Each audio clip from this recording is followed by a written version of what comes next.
उत्पादन के हब बनने के वैश्विक उत्पादन के हब बनने के लक्ष्य को इसकी पूर्ति में एक बड़ी छलांग लगाई। मित्रों, आज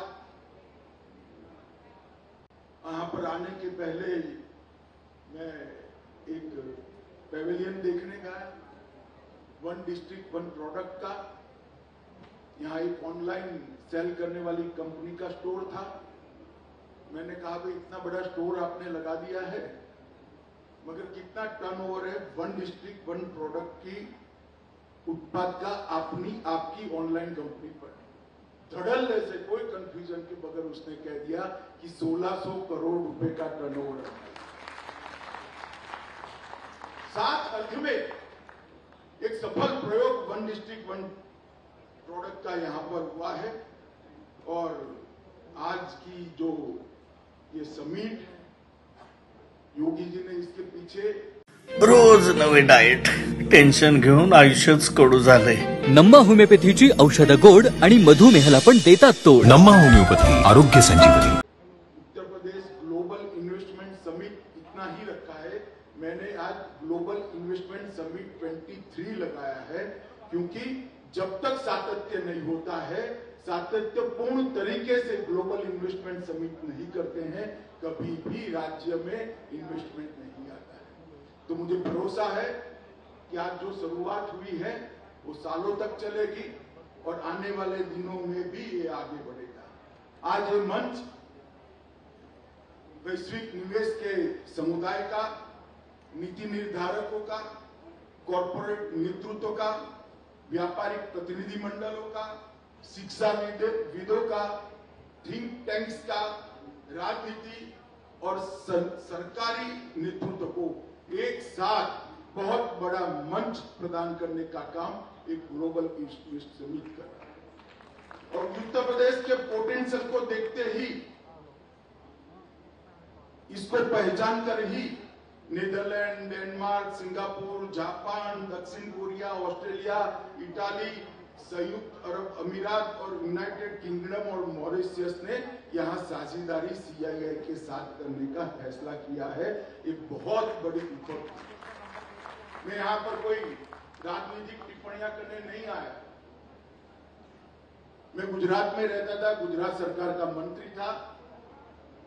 लखनऊ में उस वक्त के उत्तर प्रदेश के मंत्री का प्रेस कॉन्फ्रेंस था, वो भी इन्वेस्टमेंट की समिट कर रहे थे, मगर उन्होंने स्थान दिल्ली रखा। तो इकोनॉमिक टाइम्स की एक पत्रकार ने उनको पूछा कि आप उत्तर प्रदेश में इन्वेस्टमेंट की समिट कर रहे हो, मगर स्थान दिल्ली क्यों रखा है? तो थोड़ा इधर उधर होकर उनको स्वीकार करना पड़ेगा। काफी लोग लखनऊ आने के लिए तैयार नहीं थे, इसलिए हमें दिल्ली में इन्वेस्टमेंट समिट करनी पड़ी है। अरे भले आदमी जो इन्वेस्टमेंट समिट के अंदर आने के लिए लखनऊ तैयार नहीं है, वो भला इन्वेस्टमेंट के लिए कैसे तैयार? और आज हम सब के लिए आनंद का विषय है कि आज पूरी दुनिया से निवेशक यहाँ पर आए हैं। ग्रीन हाइड्रोजन, नवीनीकरण ऊर्जा, इलेक्ट्रॉनिक्स, स्वास्थ्य सेवाएं, defence, food processing, dairy, pharma, logistic, कई प्रकार के उत्पादों के लिए बहुत अच्छे प्रस्ताव आज यहां पर आए हैं। लगभग मुझे लगता है कि दुनिया के कई देशों में हमारे मंत्रियों ने दौरा किया, रोड शो किया, उत्तर प्रदेश के 75 जिलों में किया, देश के 13 राज्यों में किया। और इस सब मंथन के बाद एक 3 दिन का समिट मुझे लगता है कि उत्तर प्रदेश का भाग्य बनने वाला है। उत्तर प्रदेश सरकार ने ऑनलाइन सिंगल विंडो सिस्टम निवेश मित्र के अधीन एक केंद्रीकृत ऑनलाइन प्रोत्साहन प्रबंधन प्रणाली को डेवलप किया है, जिससे ढेर सारी समस्याएं निवेशकों की रुक जाएगी, समाप्त हो जाएगी और उद्योगों को 30 विभाग की लगभग 400 से ज्यादा ऑनलाइन सेवाएं इस पर उपलब्ध है। उत्तर प्रदेश सरकार ने इंडस्ट्री को आमंत्रित करने के लिए, इसके लिए सारी सुविधाएं खड़ी करने के लिए 25 नीतियों को तैयार किया है और वो नीतियों को जमीन पर उतारने का काम भी उत्तर प्रदेश ने किया। मित्रों, आज ये जो हमारा कार्यक्रम है एमएसएमई और कोऑपरेटिव के लिए, मैं आज यहां पर जितने भी निवेशक उपस्थित हैं मैं उनको कहना चाहता हूं, मैं ऐसे प्रदेश से आता हूं जहां इंडस्ट्रीज और इन्वेस्टमेंट कोई नई बात नहीं है, सदियों से होता है। मैं गुजरात से आता हूं, मैं मेरा अनुभव साझा करना चाहता हूं कि आज देश की टॉप 25 कंपनियों में से मैं ऐसी कम से कम 8 कंपनियों को जानता हूं जिन्होंने अपनी शुरुआत एमएसएमई के रूप में की है और भारत की सबसे बड़ी कंपनी, जिसके पास साहस है, जिसके पास कौवत है, जिसके पास सूझबूझ है, वो शुरुआत तो छोटे से करता है, परंतु साहस होता है, कौवत होता है, सूझबूझ होता है तो वो छोटा नहीं रहता है, वो आगे बढ़ जाता है। आज मैं आप सभी को कहना चाहता हूं, एमएसएमई वो बीज है जो भारत की सबसे बड़ी कंपनी बनने का पोटेंशियल रखता है और इसी से शुरू। और जिस राज्य ने एमएसएमई इंडस्ट्रीज के लिए अपनी पॉलिसियों को ढंग से तैयार नहीं किया, वो राज्य कभी भी औद्योगिक निवेश के लिए आगे नहीं आ सकते। इसके दो कारण, एक तो बड़े से बड़ी इंडस्ट्री आएगी, उसको कई सारी एंसिलरी इंडस्ट्रीज चाहिए। अगर एंसिलरी इंडस्ट्री के लिए आपने अनुकूल वातावरण, अनुकूल माहौल यहां पर नहीं किया है तो दूसरे राज्य से ट्रांसपोर्टेशन कॉस्ट बहुत सारी लगती है और इंडस्ट्री सफर करती है। तो जो बड़ी इंडस्ट्री आती है उसको सफल होने के लिए भी एंसिलरीज इंडस्ट्री मतलब एमएसएमई की जरूरत है। और इसके साथ साथ आज की एमएसएमई में ही कल की सबसे बड़ी इंडस्ट्री छुपी हुई है। बच्चों को प्लेटफॉर्म देने से ही प्रदेश हमेशा आ गया। ये दो कारण से किसी भी राज्य को इंडस्ट्रियल इन्वेस्टमेंट के लिए अगर आगे बढ़ना है तो इसकी पूर्व शर्त है कि एमएसएमई के लिए अपनी नीतियों को वो सुस्पष्ट करें। यहां पर उत्तर प्रदेश सरकार ने योगी जी के नेतृत्व में सिर्फ एमएसएमई के लिए नहीं, वन डिस्ट्रिक्ट वन प्रोडक्ट के माध्यम से गृह उद्योग के लिए भी नीतियां स्पष्ट कर दी है, उसको भी बढ़ावा दिया है, एमएसएमई को भी बढ़ावा दिया है। और इसके लिए मैं जब सुन रहा था कि 1,40,000 करोड़ के एमओयू हुए हैं, मैं सभी एमएसएमई क्षेत्र के यहाँ जो इन्वेस्टर आए हैं उनको कहता हूं कि आप हौसला रखकर आगे बढ़िए। यही रास्ता है बड़ा बनने का, यही रास्ता है देश के विकास में सहभागी। ढेर सारी बड़ी इंडस्ट्रियां यहां आ रही है। मैं तो उत्तर प्रदेश शासन को, मुख्यमंत्री जी को, उनके मुख्य सचिव जी को भी कहना चाहूंगा, एक बड़ी कंपनी के साथ एंसिलरी इंडस्ट्री कौन कौन सी लग सकती है, इसके पोटेंशियल को जांच कर एंसिलरी इंडस्ट्री के लिए एमएसएमई उद्योगों को निमंत्रित करना चाहिए, जिससे वो स्पेसिफिक दिशा में चले। क्योंकि आपको आपका बाजार ही नहीं ढूंढना है। अगर बहुत बड़ी ऑटोमोबाइल की कंपनी आई है, डिफेंस की कंपनी आई है, तो उसके कलपुर्जे बनाने की आप एमएसएमई इंडस्ट्री डाल दोगे तो आपको मार्केट नहीं ढूंढना है। इसके बाद में जमीन दे दो, जीरो ट्रांसपोर्टेशन से आपका उत्पाद वहां पहुंच जाएगा। गुजरात, महाराष्ट्र, कर्नाटक से आने वाला ट्रांसपोर्टेशन के कारण इसको कॉम्पीट ही नहीं कर पाएगा। तो एमएसएमई इंडस्ट्री के लिए जो पहल उत्तर प्रदेश सरकार ने की है वो प्रशंसनीय है। और मित्रों, जब तक किसी भी राज्य में total ecosystem investment friendly नहीं होता है तब तक इंडस्ट्री नहीं बढ़ेगी। जितना भी बड़ा इंडस्ट्री लेकर आइए, देश में बंद पड़े हुए कारखानों की बहुत बड़ी सूची है। क्यों? क्योंकि इकोसिस्टम ठीक नहीं। अगर उत्तर प्रदेश जैसे बड़े राज्य में रोजगारी को आपने एड्रेस नहीं किया, रोजगारी का विकल्प नहीं ढूंढा, तो इकोसिस्टम कभी अच्छा नहीं हो सकता। और रोजगारी देने का मादा अगर सबसे ज्यादा किसी में है तो कोऑपरेटिव और एमएसएमई में है। ये दो ही रोजगारी।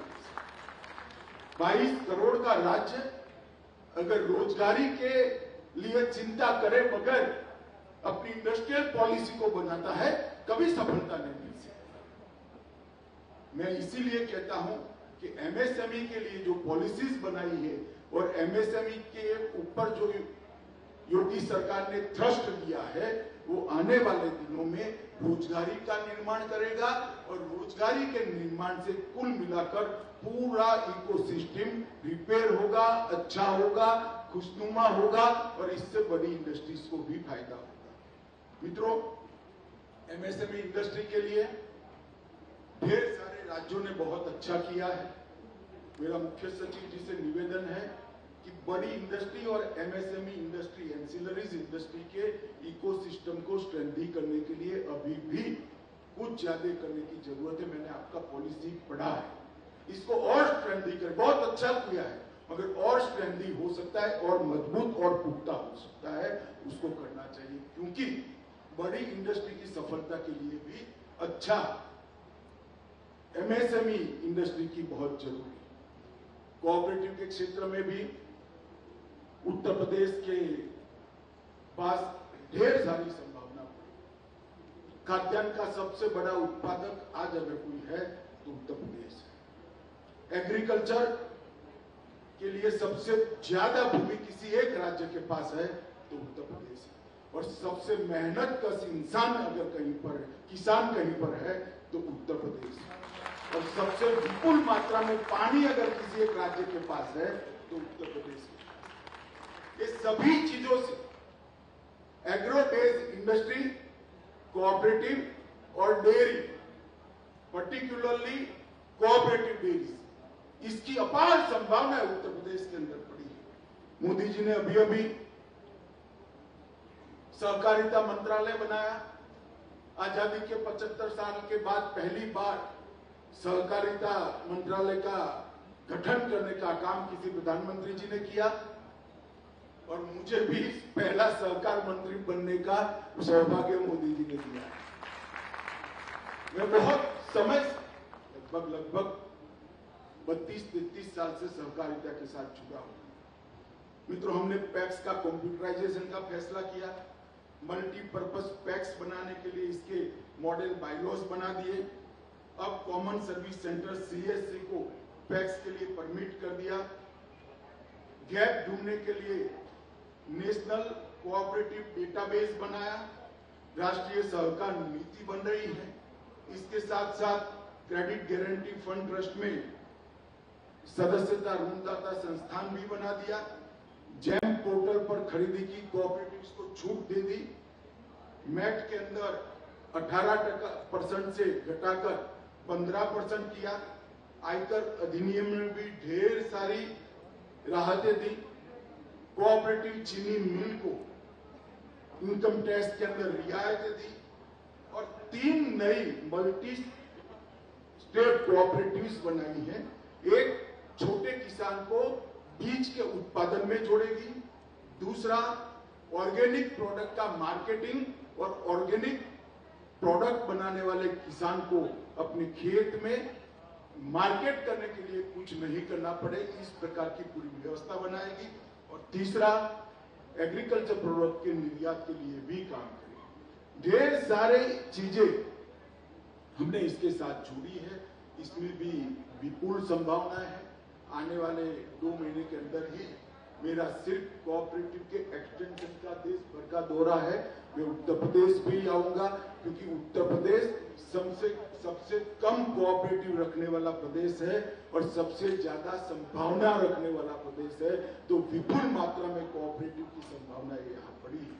मित्रों, यहाँ पर जो मैंने इंफ्रास्ट्रक्चर की बातें करी, इंफ्रास्ट्रक्चर के लिए ढेर सारा काम उत्तर प्रदेश सरकार ने किया है और मैं मानता हूं कि राज्य में इतने सारे एक्सप्रेसवे किसी भी राज्य में नहीं बने। पूर्वांचल एक्सप्रेसवे हो, बुंदेलखंड एक्सप्रेसवे हो, Ballia expressway, Gorakhpur link expressway, आगामी गंगा एक्सप्रेसवे, ढेर सारे एक्सप्रेसवे बनाकर उत्तर प्रदेश के हर क्षेत्र को, इतने बड़े राज्य को एक दूसरे के साथ जोड़ने का काम है। सबसे ज्यादा इंटरनेशनल एयरपोर्ट अगर आज कहीं पर है तो उत्तर प्रदेश के अंदर है, और वन डिस्ट्रिक्ट वन प्रोडक्ट के लिए बहुत अच्छी मार्केटिंग की व्यवस्था भी हुई है। नोएडा अंतर्राष्ट्रीय हवाई अड्डा बनने के बाद सबसे ज्यादा आवाजाही की कैपेसिटी एयरपोर्ट की किसी एक राज्य की होगी तो वो भी उत्तर प्रदेश की। ढेर सारा इंफ्रास्ट्रक्चर का काम किया है। बुंदेलखंड के अंदर पानी की किल्लत थी, केन बेतवा आगे बढ़ गई, बुंदेलखंड में भी अब कभी अकाल सहन न करना पड़े, इस प्रकार की हमने नीति करी है। और पीएम गति शक्ति नेशनल मास्टर प्लान के तहत जलमार्ग से लेकर सारे प्रकार की गति को कोऑर्डिनेट करने का काम भी उत्तर प्रदेश सरकार बहुत अच्छा कर रही है। सबसे पहला जलमार्ग उत्तर प्रदेश से ही शुरू हुआ है, और यहां से वाराणसी और इलाहाबाद से लेकर हावड़ा तक पूरा जलमार्ग बनने से आपकी ट्रांसपोर्टेशन की कॉस्ट 1/3 से भी कम आने वाली है। बहुत बड़ा पोटेंशियल खड़ा करता है उद्योगों में। उत्तर प्रदेश के अंदर जिस प्रकार का संकट था इंडस्ट्रियल इन्वेस्टमेंट के आने के लिए, पहले मैंने कहा 5 संकटों को योगी जी की सरकार ने समाप्त कर दिया है। और एक जमाना था जब इन्वेस्टमेंट समिट दिल्ली जाकर करनी पड़ती थी। आज पूरे देश के सभी राज्यों के इंडस्ट्रियलिस्ट और दुनिया के भी इंडस्ट्रियलिस्ट लखनऊ आए हैं। बहुत अच्छा तो वातावरण जो सुधार हुआ, इस वातावरण से उत्तर प्रदेश को तो निश्चित रूप से फायदा होगा। उत्तर प्रदेश के युवाओं के लिए विपुल मात्रा में रोजगारी की संभावनाएं बढ़ेगी। उत्तर प्रदेश के युवा उद्योजकों के लिए बहुत बड़ा प्लेटफॉर्म, वैश्विक प्लेटफॉर्म बनेगा। इसके साथ साथ उत्तर प्रदेश के विकास के माध्यम से भारत के विकास को भी गति मिलेगी। और मोदी जी का $5 ट्रिलियन इकोनॉमी का जो स्वप्न है उसको हम बहुत अच्छे तरीके से पूरा कर पाएंगे। मैं आज यहाँ इस मंच से योगी जी को और उनकी पूरी टीम को, सारे मंत्रिमंडल को और उत्तर प्रदेश की जनता को बहुत बहुत शुभकामनाएं और साधुवाद देता हूं। आपका ये साहस सफल हो, उत्तर प्रदेश के अंदर इन्वेस्टमेंट आए, इंडस्ट्री बढ़े और उत्तर प्रदेश देश के विकास में सबसे बड़ा कंट्रीब्यूटर बने, ऐसी शुभकामनाएं देकर मेरी बात को समाप्त करता हूं। वंदे मातरम, भारत माता की। भंडाऱ्याची उधळण म्हणजे